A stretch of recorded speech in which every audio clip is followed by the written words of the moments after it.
Bonsoir tout le monde, j'espère que vous allez bien. Aujourd'hui on se retrouve pour une nouvelle vidéo donc sur le thème des 7 erreurs que l'on peut faire lorsque l'on adopte une alimentation saine.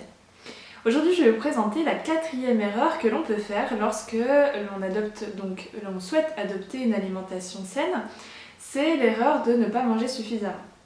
Alors pourquoi cette erreur ? On la fait beaucoup car lorsqu'on pense avoir une alimentation saine, on se dirige très souvent sur une alimentation principalement végétale.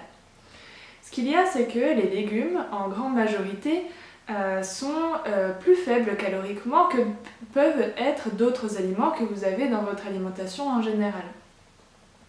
Le fait que ces légumes du coup soient beaucoup plus faibles au niveau calorique fait que nous n'apportons pas peut-être suffisamment à notre corps tout ce dont il a besoin en termes de calories. C'est un petit peu comme si vous chargez votre téléphone seulement 10% et que vous souhaitiez qu'il exécute toutes les tâches dont vous avez besoin, donc messages, appels, etc., avec seulement 10%.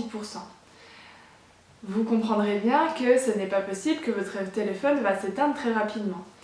Notre corps c'est pareil, il a besoin d'un taux calorique minimum par jour pour réussir à réaliser l'intégralité des tâches qui l'incombent. Donc en fait, lorsque l'on mange majoritairement des légumes qui sont très peu caloriques, il y a deux processus qui rentrent en jeu qui font que nous n'arrivons pas au taux calorique dans notre journée. Le premier, c'est le fait que les légumes demandent beaucoup plus de mastication que d'autres aliments, type pâtes ou autres. Cette mastication va venir fatiguer nos muscles de la mâchoire, qui ne sont pas du tout habitués à mâcher énormément. Et cette fatigue va nous induire à manger beaucoup moins, dû au fait que des processus internes vont apporter une sensation de satiété due à cette fatigue musculaire. Donc du coup, on va s'arrêter beaucoup plus rapidement de manger lorsque l'on commence à manger des légumes parce que nos muscles de la mâchoire ne sont pas habitués à mastiquer autant. Le deuxième processus que l'on rencontre, c'est la grandeur de notre estomac. Bien sûr, lorsque notre estomac est plein, il y a une hormone qui va venir prévenir notre corps comme quoi c'est bon, on est rempli, il faut avoir une sensation de satiété. Ce qu'il y a, c'est que comme il faut un volume alimentaire beaucoup plus gros lorsqu'on mange des légumes pour atteindre notre taux calorique, il est nécessaire d'augmenter un petit peu notre estomac pour remplir ses besoins. Donc en fait, manger des légumes est bon pour la santé, pour les minéraux, pour les vitamines, etc., pour les fibres. Manger beaucoup plus végétal, beaucoup plus brut est sain pour notre santé.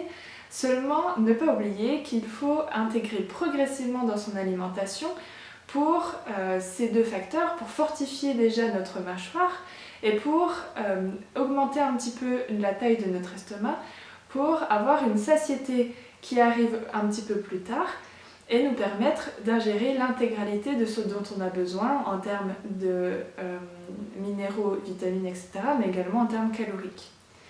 Le défaut que l'on peut avoir à ne pas avoir assez de calories dans notre corps dans la journée est que, un petit peu comme notre téléphone, il ne va pas pouvoir assurer toutes les fonctions qui l'incombent. Il va donc se mettre en économie d'énergie en quelque sorte et va juste prioriser les tâches qui sont essentielles pour notre survie. Il va donc délaisser quelque peu d'autres tâches qui sont elles essentielles aussi mais secondaires et nous allons avoir du coup un déséquilibre qui va se créer et par la suite, si cela dure, on va pouvoir voir l'apparition de pathologies plus ou moins graves. Donc l'importance de manger suffisamment au niveau calorique est donc très important pour ne pas développer de pathologie. Il y a un deuxième versant également, c'est sur le stress que cela crée de ne pas avoir suffisamment d'énergie dans notre corps. Notre corps va donc être dans un état de stress où le moindre aliment qui va pouvoir rentrer un petit peu plus que d'habitude, il va essayer de le stocker et donc nous allons avoir une prise de poids qui est due à ce stress-là au niveau de l'organisme qui fait que nous ne mangeons pas assez. Cette prise de poids du coup va induire beaucoup de choses, je vous en parlerai sûrement dans une prochaine vidéo, mais le fait de ne pas manger assez crée donc du stress et par ce biais-là également un déséquilibre. Donc il s'agit de manger suffisamment pour avoir une alimentation saine, ne pas créer de déséquilibre à l'intérieur de son corps, apporter le taux calorique, le taux d'énergie dont notre corps a besoin pour aller tout au long de sa journée faire ce dont on a besoin, et de pouvoir donc ne pas avoir des pathologies qui se créent malencontreusement en pensant que nous avons une alimentation saine.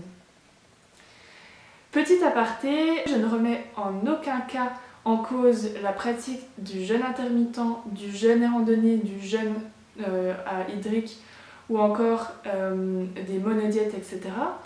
Ça ne rentre pas du tout dans ce cadre de vidéo-là. Ce sont des pratiques thérapeutiques qui ont des règles, qui ont des buts bien précis et qui sont sur des durées contrôlées. Ce dont je vous parle, c'est le fait de manger pas suffisamment sur une durée qui est prolongée sur plusieurs années. Voilà, je vous remercie pour avoir regardé cette vidéo. Je vous invite à vous abonner si vous voulez plus de contenu sur les thèmes de santé, de nutrition et autour du mandala et de l'art-thérapie. Je vous invite donc à commenter si vous aussi vous avez eu cette expérience-là de ne pas manger suffisamment et que ça a pu vous créer par la suite des déséquilibres. Je vous souhaite une très belle journée et je vous dis à très vite pour une nouvelle vidéo avec beaucoup d'amour.